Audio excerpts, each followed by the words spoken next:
Workshop 9, pronunciation.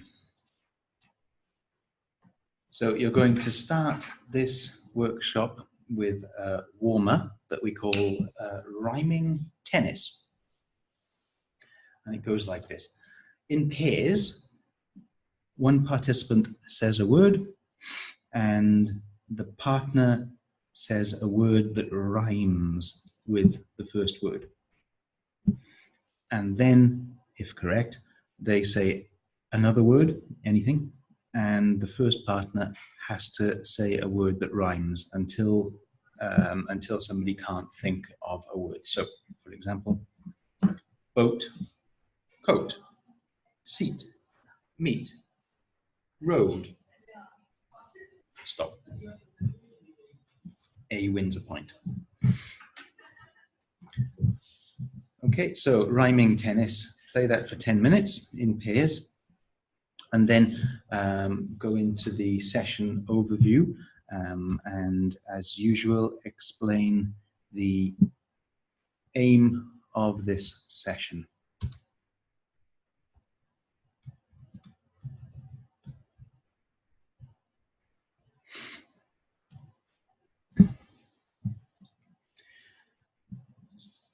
After explaining the aim, ask the participants in groups to discuss the questions in their books. Why is pronunciation important?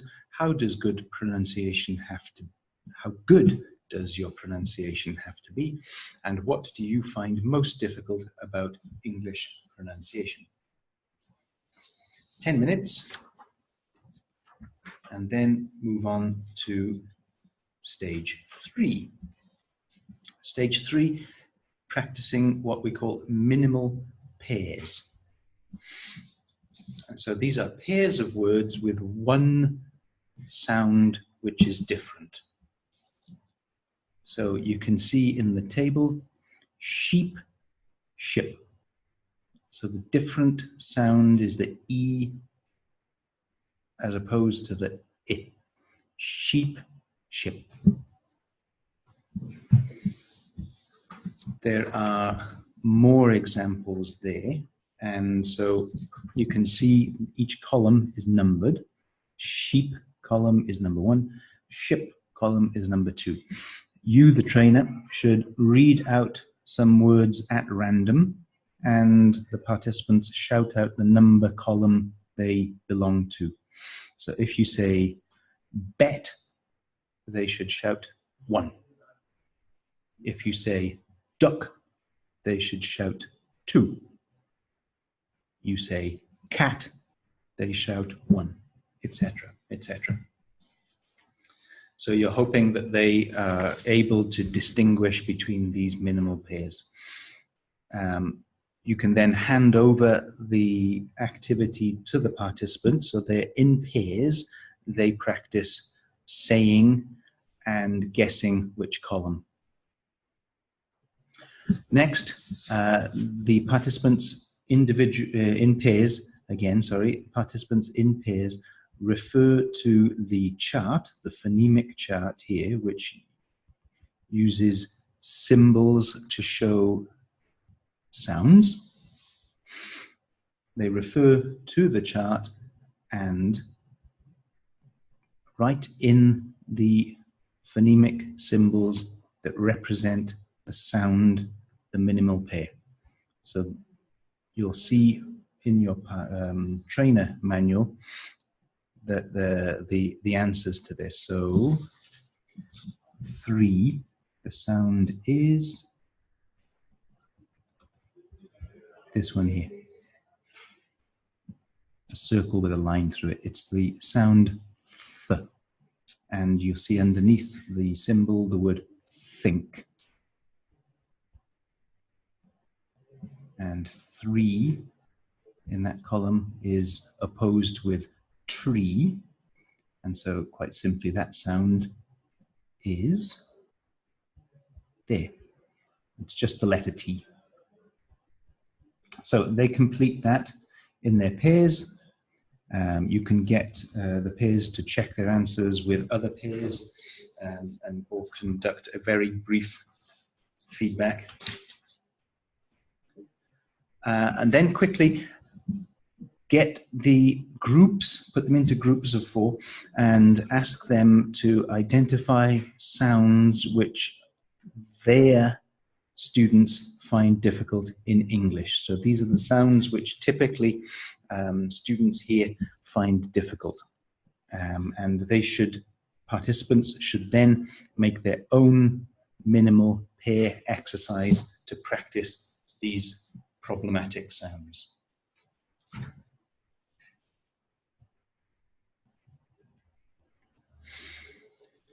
So the next stage is going to practice the word stress. And you can see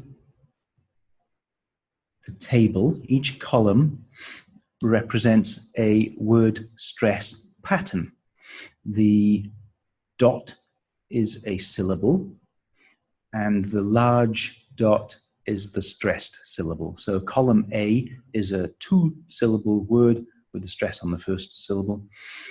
Column B is a 2-syllable word with the stress on the second syllable. C is a 3-syllable word with the stress on the second syllable, etc. And above the table, there are the names of countries. So you will have to model the exercise for the participants so that they can, first of all, understand syllables, they can count syllables, they can identify stress, and then they understand the exercise. So model the word Argentina, ask how many syllables. Argentina, it's got 4 syllables. So it's either column E or F. Where's the stress? Argentina, Argentina, Argentina. It's the 3rd syllable. So it goes in column F. You might want to do it with another one. Brazil. Brazil has 2 syllables. Brazil. And the stress is on the second syllable. So it's column B. Put the participants into pairs, get them to complete the exercise in their pairs, and then check the answers as a whole group.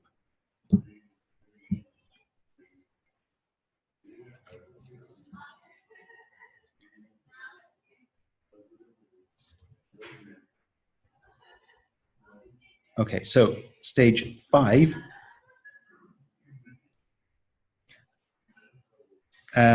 If you have dictionaries available, then you can do this. If you don't have dictionaries available, you can just leave it.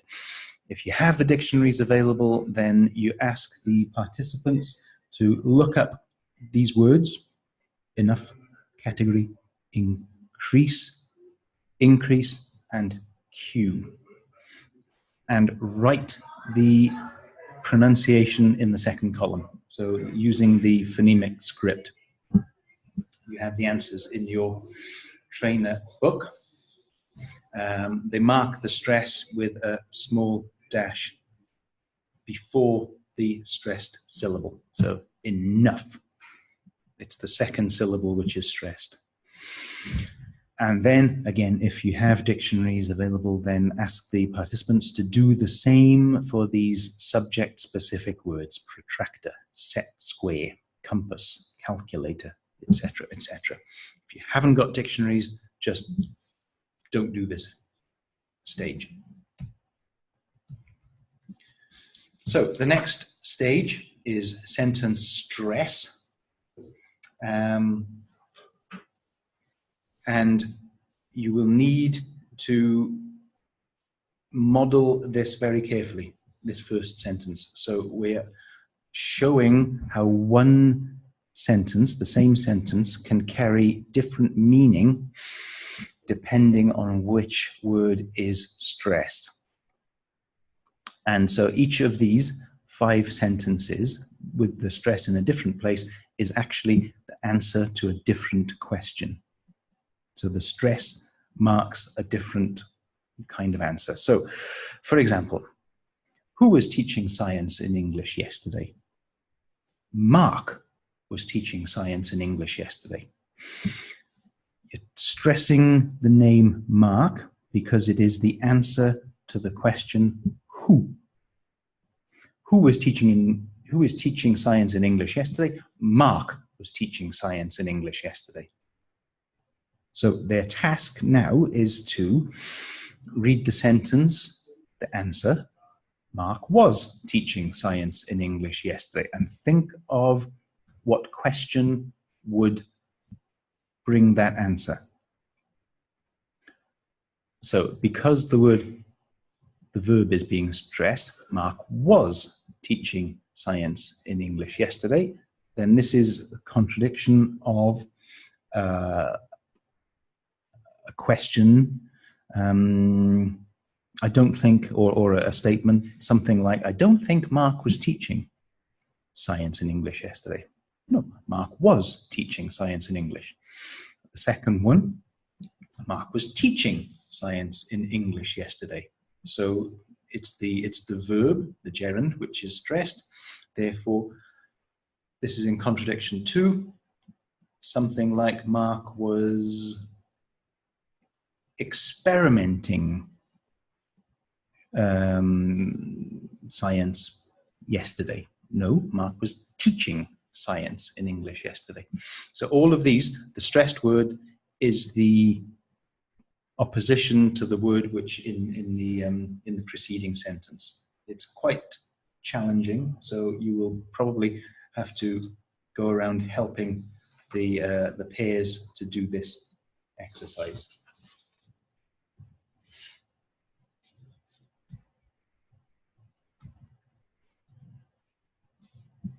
Okay, so 7, stage 7, intonation. Intonation is the way the voice goes up and down in English, in any language. So you need to drill these sentences in the example, first of all. And we're practicing the intonation, first of all, of lists. And in a list, it's the last item in the list whose intonation goes down. So we need a globe. We need a globe and an atlas. We need a globe, an atlas, and 30 textbooks. So that is the intonation pattern for a list. Every item in the list has a rising intonation, except the last item where the intonation falls. And so the game is that, and you can play this as a whole class, as a whole group.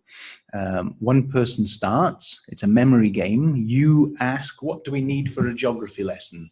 And first participant says, we need a globe. The next participant says, we need a globe and an atlas.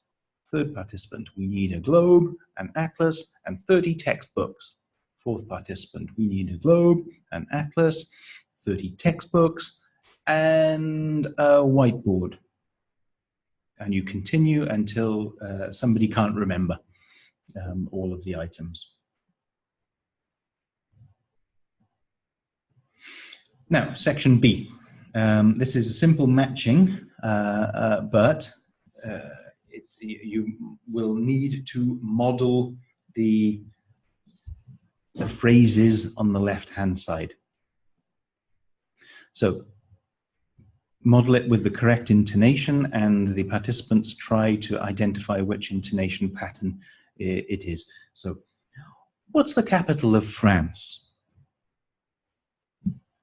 And you might show the intonation with your hand, because they will find this difficult. What's the capital of France? You can see it's a falling intonation. What's the capital of France? It's Madrid, isn't it? It's Madrid, isn't it? That's the fall rise. Really? Really? Rise and fall. Really? Surprise. And finally, is it Paris? Is it Paris? So rising intonation for that one. So you'll need to drill that again and again, and they will try to identify the intonation pattern you're using.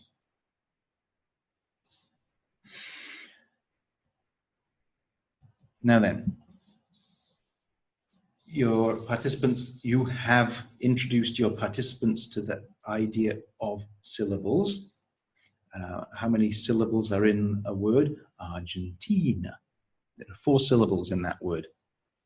But we can count the number of syllables in a sentence as well. So this sentence in the example, there's a pen on the book in the middle of the table. You ask participants to count the number of syllables in that sentence. They do that individually. They can check in pairs, and you can then model the sentence and count the syllables. There's a pen on the book in the middle of the table. 14. There's a pen on the book in the middle of the table. 14 syllables. Second sentence, 1, 2, 3, 4. They are single syllable words, and there are 4 words, there are 4 syllables. 1, 2, 3, 4. Now, explain that English is not a syllable-timed language. The number of syllables is not important. English is a stress-timed language, and the number of content words is important. And you're going to do an activity which will highlight this. First of all, ask the students, participants, to mark the content words in the 2 example sentences. So the first one, there's pen on the book in the middle of the table. These are the important words in that sentence. The second one is simply a list. Every item is important. 1, 2, 3, 4. There are 4 content words. So in the first sentence, with 14 syllables, there are only 4 content words. In the second sentence, every one is a content word. So now, get your participants to say the second sentence and clap at the same time, like this. 1, 2, 3, 4. 1, 2, 3, 4. Get everybody saying it and clapping. 1, 2, 3, 4. 1, 2, 3, 4. At the same time, you say the first sentence. There's a pen on the book in the middle of the table. There's a pen on the book in the middle of the table, while your participants are saying 1, 2, 3, 4. So you are showing how the content words are important. The stressed words are important, not the syllables.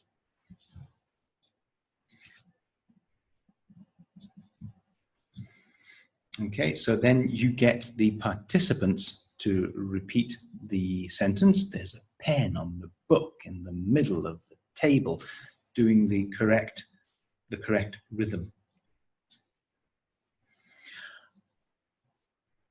Now ask participants in pairs to write a sentence from a typical sentence from their lesson, from their subject, and to highlight the content words.